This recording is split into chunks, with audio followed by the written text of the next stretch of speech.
Hey everyone, it's Nikki, and today I'm kind of doing a different video. I know this channel has been having a lot of fashion videos, and this is still school related, but I feel like most of our videos are mainly for girls, which is fine, but mine's going to kind of be a little bit different. I'm actually going to be focusing on electronics for college, and obviously anyone can watch this video, and it doesn't need to apply just to college. It could be just that you're getting a new computer, a new iPod, anything. And I'm just going to go over a few tips because I've bought so many electronics. It's kind of scary. I really should just work at Best Buy, but I don't. So the first thing I'm going to start talking about is laptops. Just so you know my history a little bit, because I do know what I'm talking about. I've had either 5 or 6 computers in my lifetime. It's kind of scary. 2 are still living. One actually got hit with Y2K. If anyone wants to hear that story, you let me know, but everyone thought Y2K never happened. It did to my computer because my computer's weird and I have luck like that. Anyway, so the one that I have, and I can't show you one of them because it's not with me, is my Dell desktop, and it's like 5-6 years old, but it's still doing really well. And then I also have my MacBook, which, by the way, has Windows on it, and I will get to that. So the first thing is, when you're buying a laptop or even a desktop, but usually it seems like laptops are the better pick for when you're in college. When you're getting a laptop, there will be some schools that will recommend certain things, and you really have to put yourself first. That is why I got my Mac. No offense to the people who like Mac. I don't like my Mac. My Mac is evil. But I was told that I needed a Mac, and I didn't in the end. I needed it for one class, but it didn't matter. I could have done it in the library. So just really consider like your experience, if you have any.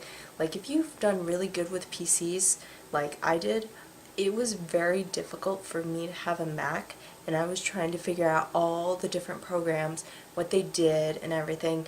And I mean, they're pretty simple, but it's like, I really don't want to be wasting my time trying to figure that out when I'm starting to get used to classes. So if you decide that you are going to try something different, then definitely, explore it a lot more before you hit college. Just because I know I didn't have Microsoft Word on my Mac, and then when I did, it was all really weird. When I tried to put it on a Windows computer, it was really annoying. But any computer that you end up getting, please, please, please get the warranty or insurance, especially with a Mac, but any computer for that matter, because anything can happen. My boyfriend actually has very bad luck with any computer he gets, but what I ended up doing is I got Apple Care, which is for the Mac. It's about 3 years. I'm not sure exactly how that costs, and I'm sure it changes, but it really did help. In a year and a half, my motherboard fried in my computer, and the college was able to fix it for me for free. Obviously, understand that that does not cover accidents, like things that you would do to the computer. If you're worried that you might, drop your computer or do something like that, then you should go to Staples. And I know that because I almost bought a new computer. I didn't, but I almost did. And Staples actually has this great policy. Again, I don't know the prices of their, warranties or whatever. You would have to check. But one manager did tell me that they have this great warranty. You spill something, you do anything, and it's obviously within a certain amount of years, but it's definitely over a year. They will give you a whole new laptop if it's completely damaged and they can't fix it in any way. So that's really, really great. So if you're accident prone, definitely check out Staples. And then you can do some tweaks to your computer. My Mac has Windows on it, and it confuses everyone. I would go into the details about that, but you can message me on how to do that. I just feel like it's very hard to explain. to people who don't know exactly how to do it. But you can do it, and also like all those like support phone numbers for Windows, Mac, they're very, very good about it. From what I know, most of them don't charge a fee if you call them. I don't know, I'm sure all regular prices with phone calls apply, but I wasn't charged a crazy amount to talk to Apple or Microsoft. So just to keep that in mind. And that's all I'm going to get on with laptops. So I could go really on and on about that, but those are the main things. And the other thing is iPods or MP3 players. A lot of people have iPods, so that's why I say that first. A lot of those do come with a warranty, insurance, or whatever. I mean, usually it's fine, and usually, from what I know, Apple does a good job with backing up their iPods if something happens to them. But if you're getting an MP3 player, just figure out what you have to do in case something happens, obviously. Another thing, and I'm sorry I'm saying I'm like pondering what I'm thinking.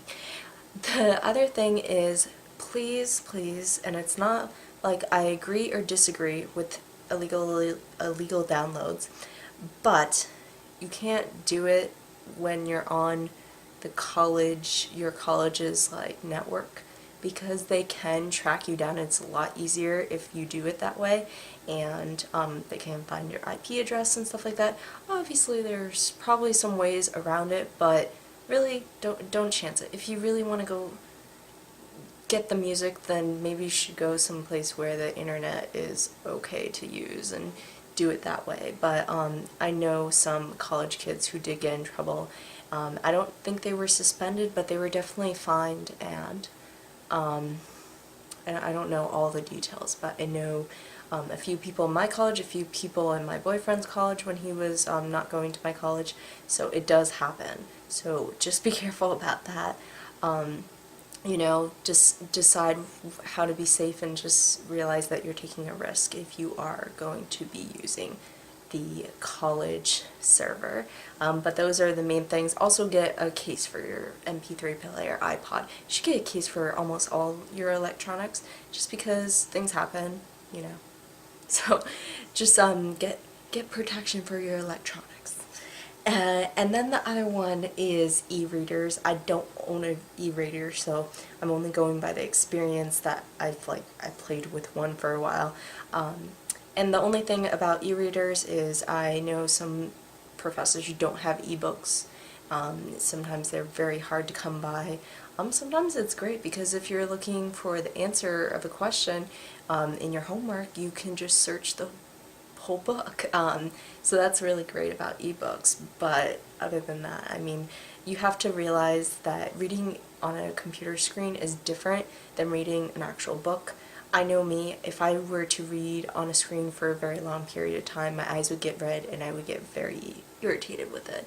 So just kind of maybe sample some of them at the stores and really think, is this worth it? I know ebooks cost a lot less, or maybe it's like half off a normal book, I don't know. But yeah, so just kind of check them out.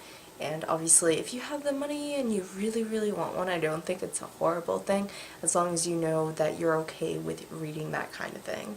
And then last one, it's very quick, is cell phones, smartphones, whatever you're doing.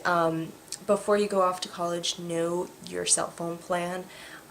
You don't want your parents calling you and being like, you just used 2,000 texts, what are you doing, or something like that. So just know what your cell phone plan is, and if there are limitations, know them. Figure out a way that you can keep track of them, so you're not going overboard with that. But yeah, that's the basis of this video. I hope this isn't too long, but I had a lot of information. So I'll talk to everyone later, and I hope you enjoyed. Bye.